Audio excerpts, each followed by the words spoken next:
Hello అండి. Welcome to my channel.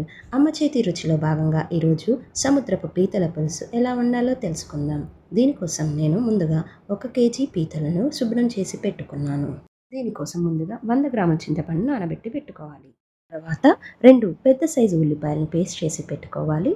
ఒక పెద్ద సైజు టమాటాను కూడా పేస్ట్ చేసి పెట్టుకోవాలి. గరం మసాలా కూడా రెడీ చేసి పెట్టుకోవాలి. దీనికోసం 2 స్పూన్లు ధనియాలు, 1 స్పూన్ జీలకర్ర, 4 లవంగాలు, 2 ఇలాచీలు, 1 అంగుళం దాల్చిన చెక్క పొడి చేసి పెట్టుకోవాలి. ఇప్పుడు పొయ్యి మీద కడాయి పెట్టి 2 టేబుల్ స్పూన్ల ఆయిల్ వేసి వేడి చేసుకోవాలి. ఆయిల్ వేడెక్కిన తర్వాత 5, 6 చీల్చిన పచ్చిమిర్చి, ముందుగా రెడీ చేసి పెట్టుకున్న ఉల్లిపాయ పేస్టు వేసి బాగా ఫ్రై చేసుకోవాలి. ఉల్లిపాయ పేస్ట్ బాగా ఫ్రై అయిన తర్వాత 1 టీ స్పూన్ అల్లం వెల్లుల్లి పేస్ట్ వేసి అది పచ్చివాసన పోయేంత వరకు ఫ్రై చేయాలి. ఇప్పుడు కొద్దిగా పసుపు, 2 టీ స్పూన్లు కారం వేసుకోవాలి.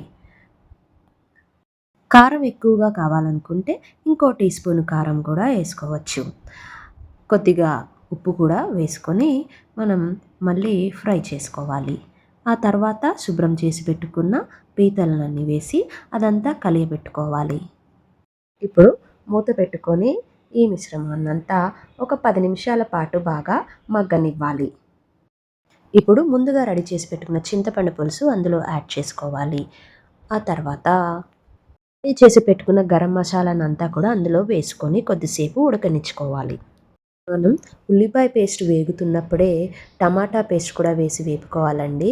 కానీ మర్చిపోవడంతో నేను చివరగా వేస్తున్నాను. ఈ టమాటా పేస్ట్‌ను నేను ఇంకో కడాయిలో కొద్దిసేపు వేపాను. ఒక 2 నిమిషాల పాటు. అప్పుడు కూరలో వేసి కలుపుతున్నానండి.